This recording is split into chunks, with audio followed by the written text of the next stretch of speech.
हमने विधायक जी को सूचना दी है कि आपको आना है। अब वो कोई कह रहा है कि हम वहाँ चलें। उनको हमने जब वोट दिया है तो उनको यहाँ आना चाहिए ना। हमारी इतना डरा के आपने उन्हें कहा होता जितना मुझे कह रहे हैं, मतलब मेरे सामने कह रहे हैं, वो आते हैं यहाँ पे। आना चाहिए, आना पड़ेगा। जब उनको जिता रखा हमने तो आना पड़ेगा उनको, चाहे हम रात के उनको 12 बजे बुलाएं तो आना पड़ेगा। ये नहीं है कि हम उनके घर पे जाएंगे, कोई मतलब नहीं। यहाँ आएंगे हमारे पास, जब वोट मांगने आते हैं तो तब हमारी समस्या का समाधान कौन करेगा। मेरा ये कहना है कि जब हम वोट देते हैं, जनप्रतिनिधि बनाते हैं और समस्या आती है तो समस्या उठाने के लिए ये मात्र शक्ति और जनता, वोट डलवाने वाला कोई और, वोट मांगने वाला कोई और, वो सब गायब हो जाते हैं जब हमारी समस्याएं आती है। हम जब कल यहाँ पे वहाँ से आबकारी विभाग से एक मैडम आई तो यहाँ पे 4-5 औरतें थी, क्योंकि गांव में गेहूं भी कट रहा है। पेट के लिए तो हर इंसान जाता है, क्या सरकार को हमने इसलिए बनाया कि वो हमारे पेट में लात मारे। गेहूं काटते टाइम लोगों के ऐसे तैसे अपना गेहूं छोड़ के सब भागे। यहाँ पे 4-5 औरतें थी, 2-3 बुजुर्ग महिलाएं थी और 2-3 हम थे। हमारे साथ सेमाल भाई जी थे। हम जरा रेंज क्वार्टर में किसी बात करने, इतने में बंदे ने फ़ोन करा और यहाँ दारू की गाड़ी आ गई। हम फटाफट आए तो वो मैडम क्या करी, आपका पति पीता है? मैंने कहा हाँ मेरा पति पीता है। तो कह रही आप अपने पति को संभाले, आप अपने बेटे को संभाले। अगर आप अपने बेटे और पति को नहीं संभालते तो वो मरते हैं, मरे, हमें उससे कोई फर्क नहीं पड़ता। जब हमारी समस्याएं होती हैं, हमारी बहू बेटी माँ बहनों की समस्याएं, तब ये सब नजर आते हैं। और सुन लीजिए आप, पहले ये सरकार की मिली भक्ति से ये यहाँ पर ठेका खोला जा रहा है।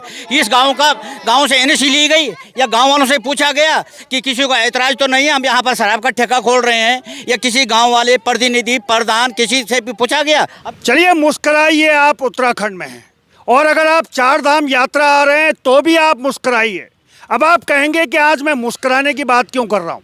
इसलिए कर रहा हूँ क्योंकि मेरे पीछे आप देख रहे हैं एक ठेका खुल रहा है, और ये ठेका खुल रहा है बड़कोट में, यानी कि देहरादून ऋषिकेश मार्ग पर जब आप आएंगे तो बीच में एक ग्राम सभा पड़ती है बड़कोट, वहाँ पे ये ठेका खुल रहा है। और ये तमाम मातृ शक्ति और पुरुष शक्ति इस ठेके को यहाँ लगने नहीं दे रहे हैं।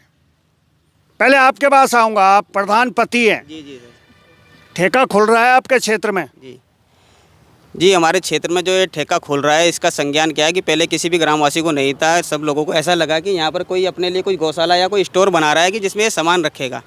पर जैसे इसकी सूचना ये है कि जब ग्रामवासियों को धीरे धीरे पता चला कि यहाँ पर क्या है कि कोई स्टोर नहीं बनाया जा रहा है, यहाँ पर क्या है कि एक ठेका खोले जा रहा है, तभी इससे क्या है कि सारे ग्रामवासी यहाँ पे रोष में, हमारी जितनी माताएं बहनें जितनी भी सभी रोष में। क्योंकि वो इसलिए रोष में, एक तो ये किया है कि हमारे चंडी जो मंदिर है, मंदिर के बिल्कुल नियर पाए, बिल्कुल पास में है, और दूसरा हमारा रेंज ऑफिस भी इसके बिल्कुल पास में और ये वन भूमि से बिल्कुल लगता हुआ है। इनका कहना है कि जो भी कोई शराब का अगर यहाँ पर ठेका खुलता है तो जो भी शराबी यहाँ शराब पिएगा, शराब पीने के बाद लोग बीड़ी सिगरेट वगैरह भी पीते हैं। बीड़ी सिगरेट पी के कोई जलती हुई सिगरेट यहाँ पे जंगल में डालते हैं, तो इससे क्या है कि हमारे जंगल भी पूरा नष्ट हो जाएगा। जो जंगल भी नष्ट हो जाएंगे। थोड़ी और आगे आ जाओ। अब आप समझिएगा कि जहां मैं खड़ा हूं ये एक आवासीय भूमि है। आवासीय भूमि यानी कि ये प्लॉटिंग हो रखी है पूरा। अगर आप देखेंगे दूर तक ये सारे प्लॉट कटे हुए हैं, यानी कि यहाँ पे लोगों ने अपने अपने लिए प्लॉट खरीदे हैं मकान बनाने के लिए। अब एक समस्या ये हो गई कि जब ये ठेका यहाँ खुल गया है, किसने खोला है, कैसे खोला है, वो भी मैं आऊँगा। पहले मैं बुजुर्ग दादी के पास आता हूँ। नमस्कार। ठेको खुल गया गाँव में, क्यों बोलो? अब क्या बोलो? अब समाधान करना सब लोगों ने, हम मिल के सब ने। ऐसा है हमारे गांव में बहुत अब परेशानी होगी ज़्यादा, हमारे बहू बेटियों की होगी। हम बाहर नहीं आ सकेंगे, रात में तुम्हारी बेटी बाहर आज़ाद चलती हैं, घूमते हैं, जंगल में जाती हैं, पत्ती काटने जाती हैं, अकेली बेकेली चल जाती हैं। अब कैसे जाएंगे, कैसे रहेंगे? कोई उनका मुँह खींचेगा, कोई उनका गले खींचेगा, कोई कान खींचेगा, कोई ऐसी बेइज्जती कर देगा आप बहू बेटियों के। हम तो रहना मुश्किल हो गया है। अब क्या करेंगे? क्या करेंगे? जी नमस्कार। ठेका खुल रहा है, अब तो यहाँ शराबी जुआरी सब आएंगे, बैठेंगे रात को, यहाँ दारू पिएंगे, क्या होगा? होना क्या सर, हम लोग यहाँ पे ठेका तो खुलने नहीं देंगे किसी भी सूरत में, चाहे कुछ भी हो जाए, साम दाम दंड भेद, हमें कुछ भी करना पड़े, कहीं भी जाना पड़े, कोई द्वार खटखटाना पड़े, हम लोग यहाँ पे ठेका नहीं खुलने देंगे। ठेका नहीं खुलने देंगे। थोड़ा सा आपके पास भी आएंगे। ठेका तो वो कह रहे हैं हम खोल के रहेंगे, आप कह रहे हैं हम खुलने नहीं देंगे, कैसे होगा? ठेका तो खुलना नहीं चाहिए सर यहाँ पे ना। क्योंकि पहले ही जब जेंट्स लोग आधे से ज़्यादा तो रानी पोखरी के ठेके पे पड़े रहते, अब यहाँ पे खुल जाएगा तो सोचो कि आप जो न्यू जनरेशन है, बच्चे हैं, वो तो ऑटोमेटिक ही बिगड़ जाएंगी, है ना। इसलिए ठेका तो यहाँ पे खुलना ही नहीं चाहिए। चलिए, मुझे लग रहा है सरकार तो चाहती है कि हम ठेके पे पड़े रहें, दिन में भी पड़े रहें, रात में भी पड़े रहें, और अगर ऐसा नहीं है तो ठेका क्यों खुल रहा है? आपका क्या शुभ नाम है? मेरा नाम विजय भट्ट है, मैं यहाँ का क्षेत्र पंचायत हूँ। भट्ट जी, एक बात बताइए, ये जमीन जिसपे ये बिल्डिंग तैयार हो रही है किसकी? ये कोई दिल्ली का युवक है कोई, उसने यहाँ पे प्रॉपर्टी डीलिंग का ऑफिस भी खोल रखा अपना। और सबसे बड़ी बात यह है कि सरकार के जो मानक हैं उसके मानक के विपरीत इसने यहाँ ज़मीन खरीदी है, क्योंकि ये ज़मीन जबकि सरकार ने 299 गज ज़मीन देने की बात कही, जो बाहर का आदमी जो 299 गज ज़मीन ले सकता है, एक परिवार, खाली एक परिवार। लेकिन इस व्यक्ति ने जो ठेके में, जो लीज पे जो ज़मीन दी है ठेके वालों को, ये ज़मीन वर्तमान में इस समय 400 गज ज़मीन है, और ये आवासीय भूमि भी नहीं है, आवासीय भूमि भी नहीं है। और उसके बावजूद भी सरकार के मानकों के विपरीत सरकार भी इस व्यक्ति का साथ दे रही है, इसके ठेका खुलवाने का सरकार साथ दे रही है। और यहाँ पूरी एक्साइज विभाग सारा इसे ठेका खुलवाने के लिए, हमारी मात्र शक्ति अगर यहाँ नीचे नहीं, गाड़ी के नीचे नहीं लेटती तो ये तो सीधे। और इनकी एक एक्साइज इंस्पेक्टर ये बोल रही थी कि मरने वाले मरेंगे लेकिन ठेका हम खोलेंगे, ये कोई कहने की बात है? तो मैं सरकार से ये निवेदन करूँगा जल्द से जल्द इस हमारी ग्राम पंचायत में ये ठेके को यहाँ से हटाया जाए। और ऐसा ना हो कि किसी दिन आप यहाँ ये जंगलों में इतनी जो आग का जो वो हो रहा है, बिल्कुल बगल में यहाँ जंगल, इतने आग से लोग त्रस्त हैं, और जंगल के किनारे पे यहाँ बीड़ी सिगरेट पीने वाले दुनिया भर के आएंगे। जब ठेका रहेगा उन्हें कैसे किसका मुंह पकड़ लेगा आदमी। और इसी जगह पे हाथी का कॉरिडोर है, और आप सामने देख रहे होंगे अभी कल ही यहाँ पे हाथी ने पेड़ काटा। कोई रात बिरत में यहाँ पी के गिर गया, रात को हाथी ने उसको मार दिया, तो लोग तब क्या होगा? तब सरकार तब क्या होगा? अब आप समझिए टेक्निकल पॉइंट, दिल्ली वाला कोई व्यक्ति 400 वर्ग मीटर जमीन खरीदता है, और वो जमीन वो सामने है और उसको लीज पे दे देता है, जबकि हमारे यहाँ कानून अब जो कह रहा है कि वो लीज पे अगर नहीं देगा, पहले देखा जाएगा कि ज़मीन उन्होंने किस लिए खरीदी है। ज़मीन अगर मकान बनाने के लिए खरीदी है तो फिर लीज क्यों है? भट्ट जी, थोड़ा सा आगे आ जाएं। आपका क्या नाम है? सुनील भट्ट। भट्ट जी, ये जो बाहर के लोग हैं यही ज़मीन दे रहे हैं, यहाँ वाला तो कोई देता नहीं ठेके के लिए। यहाँ वाला तो भाई साहब ठेके के लिए क्या, कितना भी प्रलोभन दे दो आप, यहाँ वाला व्यक्ति देगा नहीं। इन्होंने बहुत प्रयास किया पहले, आज हमें 6वां दिन है यहाँ पे। इससे पहले इनका काम चल रहा था, किसी को पता नहीं लग पाया इसमें। वो जैसे बड़े भाई लोगों ने कहा है, अभी काम चल रहा था, अपना आदमी करता ही है पर्सनल काम, किसी में स्टोर बना रहे हैं, क्या कर रहे हैं। फिर 5-6 दिन से पहले हमें पता चला है कि यहाँ पे शराब का ठेका खुल रहा है। तो हमारी माताओं ने, बहनों ने 5-6 दिन से हमने लगातार यहाँ पे धरना प्रदर्शन अपना कर रहे हैं, सरकार तक अपनी आवाज़ पहुँचा रहे हैं। और इन लोगों ने करीबन 10-12 लोगों से संपर्क साधा था ठेके के लिए, सबने मना कर दिया था, लोकल लोग थे। पर ये बाहर का व्यक्ति था, इसने थोड़ा प्रलोभन के लालच में, उसे कोई मतलब तो है नहीं लोकल व्यक्ति से किसी से क्या करना है क्या नहीं करना है, इसने अपने 50-60 हज़ार जो भी है महीने के हिसाब से इसने किराए पे दे दिया है और अपने ठेके के लिए। फिर हमारे उससे संपर्क साधा, हमने बात की उससे, तो वो बिल्कुल भी अपनी बात पे अड़ा हुआ है कि नहीं भैया मैं तो दूंगा, मैं वापस नहीं लूँगा, मैंने तो ज़मीन दे दी है किराए पे, और ठेका खोले कुछ भी करें आप लोग। चलिए, यहाँ की संस्कृति बर्बाद होती है, यहाँ के बच्चे बर्बाद होते हैं, यहाँ की महिलाएं परेशान होती हैं, तो फर्क यहाँ वालों को तो पड़ता है, लेकिन दिल्ली वालों को क्या फर्क पड़ेगा भैया? और क्यों फर्क पड़ेगा? उसको तो 50,000 रुपये महीना मिल रहा है ना, इसीलिए भू कानून की मांग हो रही है। ठेका खोलना आपका क्षेत्र खोलने दे लिया या ना बिल्कुल ना, कितने खोल देंगे ठेका?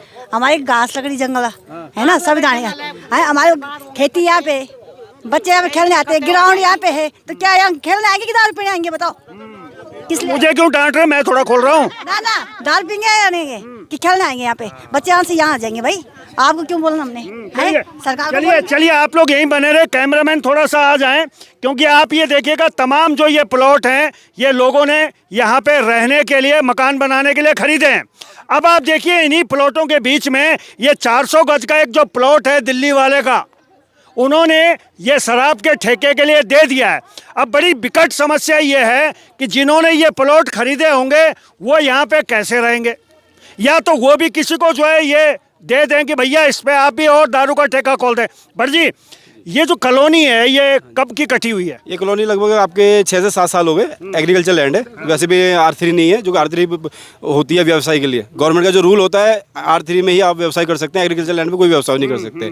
तो ये सारी एग्रीकल्चर लैंड है, 5 से 6 साल हुए हैं इसको। चलिए, आपने क्षेत्र पंचायत महोदय यहाँ के क्षेत्रीय विधायक को अवगत कराया इस समस्या से? उन्हें भी हमने कल ज्ञापन दे दिया है। कल हम लोग गए थे। ज्ञापन तो अधिकारियों को दिया जाता है, वो तो जनप्रतिनिधि है। गैरोला जी, आपको यहाँ खड़ा होना चाहिए था। मेरा ये मानना है कि आपको इनके साथ होना चाहिए था, क्योंकि इन्होंने आपको वोट दिया है। क्यों नहीं है? ज्ञापन क्यों दे रहे हैं उन्हें? वो यहाँ क्यों नहीं है? उन्हें सूचना, मतलब एक तरह सूचना के लिए उनके घर पे गए थे हम लोग, उन्हें दे के आए। और शायद अभी हम उनसे बात करेंगे, अगर क्या अभी आ जाए वो भी। अभी आ जाए, क्या पता आ जाए। जब वोट लेने होते हैं तो घर घर आते हैं, वो भी आते हैं, और उनके छोटे मोटे गोरे काले नीले पीले सब आते हैं। लेकिन जब जनता की समस्या हो जाती है तब पता नहीं कौन से बिल में घुस जाते हैं। आपके पास आना चाहूँगा। विधायक जी को सूचना दी गई है कि भैया हमारे क्षेत्र में ठेका खुल रहा है, आप कहाँ हैं? देखो जी, मेरा नाम है मोहित खपरवान। अब मैं यहाँ बरकोट माफी का निवासी हूँ। हमने विधायक जी को सूचना दी है कि आपको आना है। अब वो कोई कह रहा है कि हम वहाँ चले। उनको हमने जब वोट दिया है तो उनको यहाँ आना चाहिए ना। हमारी इतना डरा के आपने उन्हें कहा होता जितना मुझे कह रहे हैं, मतलब मेरे सामने कह रहे हैं, वो आते हैं यहाँ पे।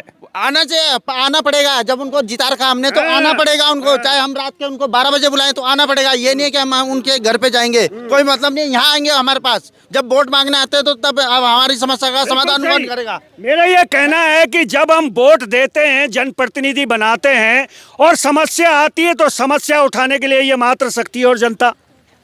वोट डलवाने वाला कोई और, वोट मांगने वाला कोई और, वो सब गायब हो जाते हैं जब हमारी समस्याएं आती है। लेकिन परेशानी होती है इन्हें घास जाना था, लाखड़ा जाना था, इनके डंगर भी होंगे, पशु भी होंगे, एक भाई भी हैं। अब क्या होगा? यहाँ कितने दिन तक धरने पे बैठोगे? जब तक ये ठेका हटेगा नहीं तब तक यहाँ धरने पे बैठे रहेंगे। और मुझे अफसोस यही है कि यहाँ पे हमारे माताएं बहनें जंगल जाते हैं, घास पत्तियाँ लाते हैं। अगर शराब पी के ऐसे लेटे रहेंगे वो जंगल कैसे जाएगी? कोई उनका गले का निकाल देगा, कोई कान का निकाल देगा, कोई उनकी इज्जत का वो नहीं है सवाल। तो बहुत मुश्किल है यहाँ पे, इसको हटाना चाहिए सर। चलिए, इनको हटाना चाहिए। तमाम मातृ शक्ति को आप देखिएगा। जी नमस्कार, क्या शुभ नाम है आपका? मेरा नाम सरिता राणा है और मैं इस क्षेत्र की हूँ और एक समाज सेविका आशा कार्यकर्ती भी हूँ। हम जब कल यहाँ पे वहाँ से आबकारी विभाग से एक मैडम आई तो यहाँ पे 4-5 औरतें थी, क्योंकि गांव में गेहूं भी कट रहा, पेट के लिए तो हर इंसान जाता है। क्या सरकार को हमने इसलिए बनाया कि वो हमारे पेट में लात मारे? गेहूं काटते टाइम लोगों के ऐसे तैसे अपना गेहूं छोड़ के सब भागे। यहाँ पे 4-5 औरतें थी, 2-3 बुजुर्ग महिलाएं थी और 2-3 हम थे। हमारे साथ सेमाल भाई जी थे। हम जरा रेंज क्वार्टर में किसी बात करने, इतने में बंदे ने फ़ोन करा और यहाँ दारू की गाड़ी आ गई। हम फटाफट आए तो वो मैडम क्या करी, आपका पति पीता है? मैंने कहा हाँ मेरा पति पीता है। तो कह रही आप अपने पति को संभाले, आप अपने बेटे को संभाले। अगर आप अपने बेटे और पति को नहीं संभालते तो वो मरते हैं, मरे, हमें उससे कोई फर्क नहीं पड़ता। तो क्या हमने इस सरकार को इसीलिए चुना था, ये दिन देखने के लिए चुना था कि पति तो हमारा यहाँ दारू पी के मरे, और जो हमारी गांव की कमजोर गरीब महिला है वो चारा पत्ती लेने यहाँ बगल में जंगल है वहाँ जाती है, उसे नसीड़ी न छेड़ेंगे, अभद्र व्यवहार करेंगे। अगर सरकार हमारी नहीं सुनेगी तो हम यहाँ अपने आप को आग लगा देंगे। आप समझिएगा, माननीय मुख्यमंत्री पुष्कर सिंह धामी जी, कौन है वो अधिकारी जो कहती है कि लोग मरते हैं तो मरते रहें? अपने बच्चों को संभालो। कौन है वो अधिकारी? इसकी जांच होनी चाहिए, और अगर इसकी जांच नहीं होती है तो मैं तय तक पहुंचूंगा और मैं ढूंढूंगा उस महिला अधिकारी को। कौन है वो? हमारा सरकार से पहले भी यही वो निर्णय था कि यहाँ भू कानून लगाया जाए। अगर हमारा क्षेत्र का कोई बंदा अगर ऐसी जगह दे देता तो हम उसके घर में बैठ जाते। ये बाहर का बंदा आकर, हम सबसे पहले उनके पास गए परसों जिस दिन हमारी ये शुरुआत हुई धरने की, तो हम पहले उस बंदे के पास हाथ जोड़ के गए कि भाई जी आप जो है एक शांति के लिए यहाँ उत्तराखंड में बसे हो, और आपने उत्तराखंड में आते ये जगह क्या हमारी छाती पर जो चुकी एक कील घंटना नशा कील क्या हमारी छाती में नहीं होता, घंटन होता है। पर दिल्ली में घंटन तो दीदी वही क्या फर्क पड़ दो? ये फर्क नहीं पड़ दो। हमारे सर जो देवभूमि उत्तराखंड ये अपवित्र हुए जाली और ये आज ज्यादा ये तुवत बटे और अगर हमारे छाती में एक नसीड़ी रानी पोखरी में था तो कम से कम हमारा प्रशासन तो था देखभाल करने के लिए, नजदीक था, रोड साइड था। यहाँ कौन देखेगा? हमारे गांव तक अगर कोई हमारे भाई पड़े हुए हैं तो उस हमारे तक सूचना आ जाती थी हमारे जनप्रतिनिधियों की कि जाओ भाई अपना आदमी ले आओ। यहाँ जंगल में कौन देगा सूचना? चलिए ठीक है, चलिए ये बहुत विकट समस्या है और समस्या इस समय पैदा करी है। ये जो सामने आप देख रहे हैं, शुरू में इन्हें लगा कि शायद कोई गौशाला खुल रही है, कुछ इस तरीके का कोई चीज़ खुल रहा है, लेकिन इनके होश उड़ गए जब इन्हें पता लगा कि ये तो शराब का ठेका खुल रहा है। अब इस पूरे इलाके को आप देखिएगा, ये कितना सुनसान इलाका है। यहाँ जब गतिविधियाँ होंगी तो समाज पे क्या असर पड़ेगा? जिलाधिकारी महोदय, ये रिपोर्ट आपके लिए है। यह हाथी बहुल्य क्षेत्र भी है, टाइगर लेपर्ड भी यहाँ रहते हैं। भगवान न करे कुछ हो गया तो क्या होगा? अंत में आपके पास आना चाहूँगा, किस किस को ज्ञापन और विज्ञापन दिया है इस मामले में? इसमें हमने 2 ज्ञापन दिए थे। पहले एसडीएम साहब ऋषिकेश को दिया था और कल हमने डीएम साहब देहरादून को दिया है। क्या कहते हैं डीएम साहब? डीएम साहब देहरादून ने इसमें जांच के लिए आदेश दिए हैं कि हम इसमें कोई कार्रवाई करेंगे और उन्होंने ऐसा कुछ नहीं, कल यहाँ पे बोल रहे थे अधिकारी कह रहे हैं कि हम 2 दिन का टाइम दे रहे हैं, 2 दिन में नहीं, अगर आपको जो करना है करिए, नहीं तो उसके बाद हम शराब रखेंगे। तो इसके जाँच में टाइम लगेगा। मैं सतीश सेमवाल, डीएम साहब ने इसमें जांच किया है। अब जांच करता है कौन, किससे पूछकर जांच करेगा ये हमें मालूम नहीं है। अरे जांच से पहले तो उन्हें पता होगा कि यहाँ पे ठेका खुलना है।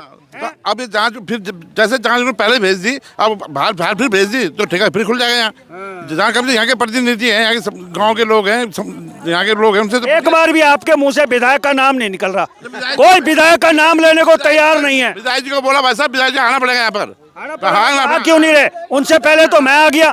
हाँ आप आएंगे, विधायक जी आएंगे, बोल गया। चलिए लगातार। और सबसे बड़ी बात वैसे यहाँ पे हम बताना चाह रहे हैं, सबसे बड़ी बात ये जो जगह है, इस जगह से घास पत्ती इत्यादि इतनी चीज़ें जाती हैं, लोग इस पे आश्रित हैं। यहाँ से कोई दूध बेच रहा है, जानवरों का दूध बेचता होता ही है, घास पत्ती ले जाना रास्ता। सबसे बड़ी बात है ये सामने दिख रहा है माता रानी का मंदिर, यहाँ पे चंडी माता मंदिर है। क्या कहना जाते हैं? ये कहना चाहते हैं कि एक तो विधायक साहब यहाँ पर आए तुरंत, जब वोट लेने आते हैं पूछते अपनी समस्या, तब तो यहाँ पर रात दिन पड़े रहते हैं। जब हमारी समस्याएं होती हैं, हमारी बहू बेटी माँ बहनों की समस्याएं, तब ये सब नजर आते हैं। और सुन लीजिए आप, पहले ये सरकार की मिली भक्ति से ये यहाँ पर ठेका खोला जा रहा है। इस गांव से एनओसी ली गई या गांव वालों से पूछा गया कि किसी को ऐतराज़ तो नहीं है हम यहाँ पर शराब का ठेका खोल रहे हैं, या किसी गांव वाले प्रतिनिधि प्रधान किसी से भी पूछा गया? अभी तक किसी से नहीं पूछा गया है। ये तो हम बरबली कहीं बाहर से आवाज़ पता चलिए, हमें तो मालूम रहा था कोई सीमेंट का गोदाम या कोई गौशाला खुद रही है हम, पर जब प्रशासन सो रहा है, प्रशासन की मिली भक्ति है, प्रशासन ही तो खोल रहा है। तो मैं सारे ही मतलब इसमें सरकार भी प्रशासन दोनों इन्वॉल्व है। चलिए सभी इन्वॉल्व हैं इसमें, लेकिन दिक्कतें इन गांव वालों को हो रही है जो अपना काम धंधा छोड़ के अब ये विरोध करने के लिए यहाँ पहुंचे। चलिए इस खबर पे लगातार बने रहेंगे। फिलहाल अभी के लिए बस इतना ही। देखते रहिए पर्वतवाणी लाइव।